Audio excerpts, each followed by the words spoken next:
In the year 2005, on May 10th, a WWE star wrestler released a rap album, and his name is John Cena! Upon discovering this as a music fan that has never really cared about the WWE but does know who John Cena is, this grabbed my attention and I naturally had questions. Why does this exist? Was it successful? And of course, what is the album like? I has the answer to all those questions. Passing it to I. 2001, John Cena got signed to the WWE as a wrestler, but by late 2002, the company had already planned on firing him due to him not connecting with the fans and seeing no future in him. But one of his longtime passions, rapping, saved his job when he freestyled in a WWE tour bus where he impressed some important people. That freestyle was whack. I couldn't wait for it to end. I got no wife, but you got a boyfriend.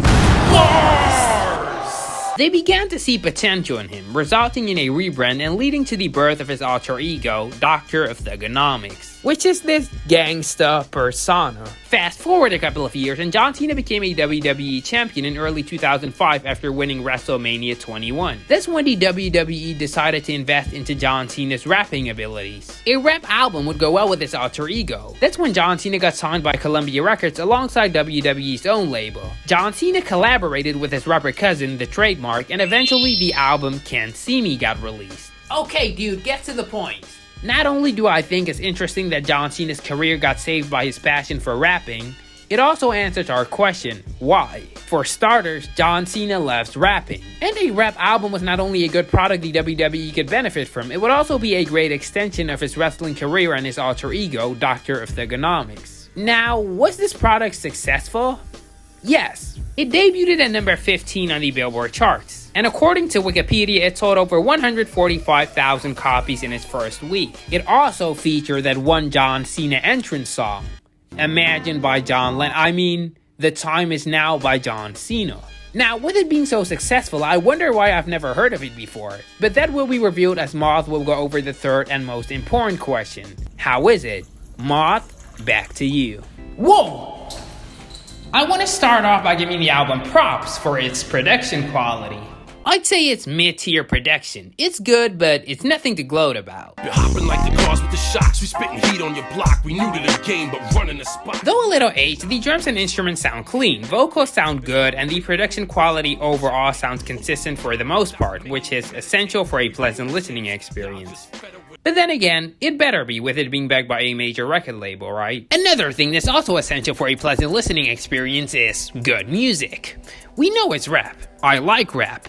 But rap is a pretty broad genre, so I was curious to see the direction they took, and they play things safe, sums it up pretty well. What does that mean? They grabbed their surfboards and rode waves, most likely for a wide appeal, with instrumentals like Chain Gang Is the Click and We Didn't Want You to Know sounding like something from 50 Cent's early work. We coming thundering, opposition wondering how to get the drop on us. We set up and lock on us. Or Right Now sounding like something straight from Kanye's Late Registration. Yeah. Can't help but feel it. No, the rap sounding like a Mos Def or Common song. Listen, my name is Bumpy Knuckles. I write that fucking flame and kill for the right price. I got a bucket name. And if it all ended tomorrow sounding like one of those overdramatic Eminem songs. This is how it go down. They had the black pound silent so it don't make sound. About 150 out of town. Everything feels like a mimic and dumbed down version of classic rap styles. Out of the 17 tracks this album has, some are East Coast boom bap, then there's some West Coast hip hop influence, then you get hit with a soul beat, then it's rap rock or some shit. The variety of styles makes this album not cohesive. But on the contrary, I do think that the variety helps to keep this album from getting repetitive and boring quickly, especially on your first listen. To dumb that down even more, John Cena chose low risk, low reward. He came with a party pack, a variety of flavors to make sure everybody find something they like, but are also left with a bunch of things they don't like. After all, this was gonna be advertised to WWE fans, not music fans, so wide appeal seems logical. I also don't expect John Cena, who has no prior artistic history, to make Illmatic. No offense. What I also didn't expect is how good John Cena's rapping abilities would be. The thing everybody came for. The album's main tourist attraction, John Cena rapping. So, Is he a good rapper? On one hand, he has great vocal delivery, a strong, impactful voice, and just a great mic presence. Benny put the rocks on us, but my chin stays still. Still my name stay real. Spit the flame they feel. On the other hand, his rapping feels very Rapper 101-ish. Basic rhyme schemes, basic flows, once again, played safe. I'm fully focused. I walk with a purpose. Y'all are fucking clowns. You belong in a circus. And the songwriting isn't much different. Imagine J-Rock from Trailer Park Boys, but without the comedic personality. I'm J-Rock, you know what I'm saying? I'm so down with your shit, you know what I'm saying? Keeping it real, I'm saying? The persona John Cena is playing into feels like just a tough guy rapper. No identity, no sauce, no expression, no risks. Example 1, bland braggadocious I'm gonna beat you up stuff. Open your mind without making you meditate. We real champs, y'all just featherweight. Time to get it straight. I push your wig back, crew loaded up with extra bread like a Big Mac. A soldier, and I stay under you fighting. Plus I'm storming on you chumps like I'm thunder and lightning. Your boy's a bad man, and we invading the streets. Make them clap a rapper skirt, they be dropping the heat. Shock the world, now I'm standing alone. I flip fools like them clamshell cellular phones. A majority of the album consists of this. If it's not this, it's example 2, trying to come over as deep, but it's not really deep at all. I realize life is short, so I'm marking the day. Now it's full speed ahead. I rest when I'm dead, and I could give a fuck what the next man said. It's okay to be hard and stay true, man. But at the end of the day, we all human. You could argue that a tough guy rapper is what the Doctor of Thugonomics is supposed to be, but it's also cliche is my argument. What I'm looking for is more character in the character. Imagine if I made a alter ego that is a ninja, and you asked me, this is a common trope, there are a lot of ninjas, why would I care about you? And my response is, I don't know, I'm a ninja that does ninja stuff. And when they are trying to be deep, they are once again being too cliche or even too bizarre to be relatable or emotional to anyone. For instance, If It All Ended Tomorrow is one of those what if I died tomorrow would I have any regrets type song. And it's one of the goofiest songs I have heard in a while. Please listen to the chorus. What would you do if it all ended tomorrow? Time running out, ain't no more you can borrow. So many paths, which one you gonna follow? What would you do if it all ended tomorrow? And on his verse, John Cena shares a story about how he almost got killed by a man with a purse and a gun because his wife cheated on him with John Cena. With the conclusion being, I could die at any moment, so I live how I want.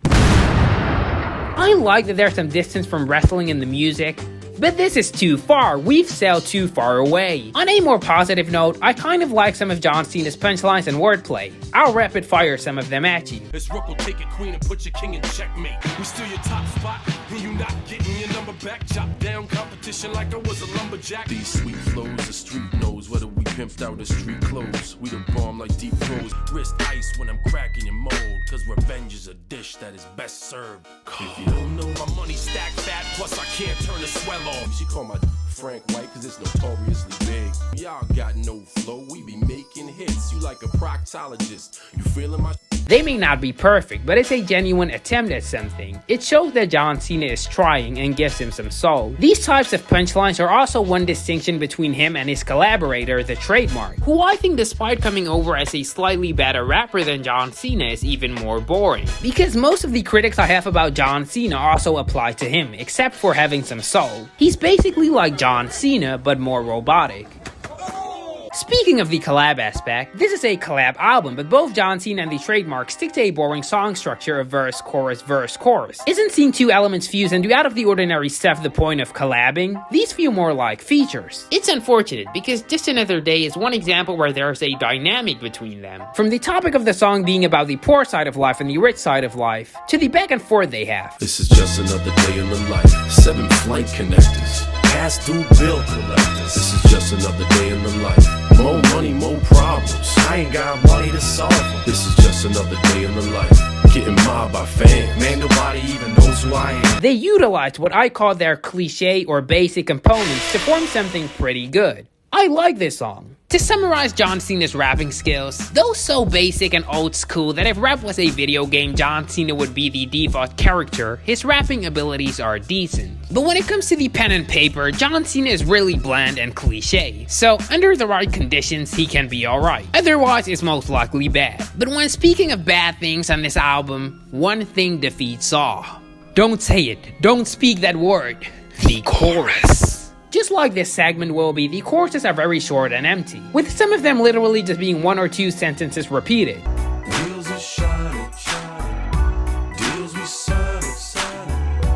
Money's piling, piling. No, this is how we roll. Yes, y'all. Don't stop on. Once the cops are gone, this is real street spit. You best be warned. Tell your favorite. Simple choruses are typical in East Coast boom bap rap. Listen to A Tribe Called Quest or Biggie Smalls, just to name 2. But the choruses on here are just bad. I don't know how else to put it. The only choruses I actually like are Just Another Day, for reasons I've stated earlier, and Beantown, where the chorus is a pretty catchy sample. I think choruses are the weakest part of this album. I've said pretty much everything I wanted to say about this album, so overall thoughts. I'm left with the question, what does this album have to offer? Why would I or anybody return to this? And the answer is nothing. The rap verses are mediocre at best. The choruses are dumb and repetitive and have no catchy factor either. Collab album? I felt more synergy from Darwin and Gumball on one rap song than I felt from John Cena and the trademark on this entire thing. Insignificant features. The features are rappers you've never heard of. They aren't awful or anything, but they don't contribute a whole lot to the songs either. There's no concept or real direction. This is Michael Scott's idea of rap. Weak track list. I think this album is at its best when it's simply energetic and fun. If I condense this album to its best songs, it would be a lot shorter. What I'm saying is, there are a lot of skips. John Cena once said that there are 70 tracks that got lost in the making of this album.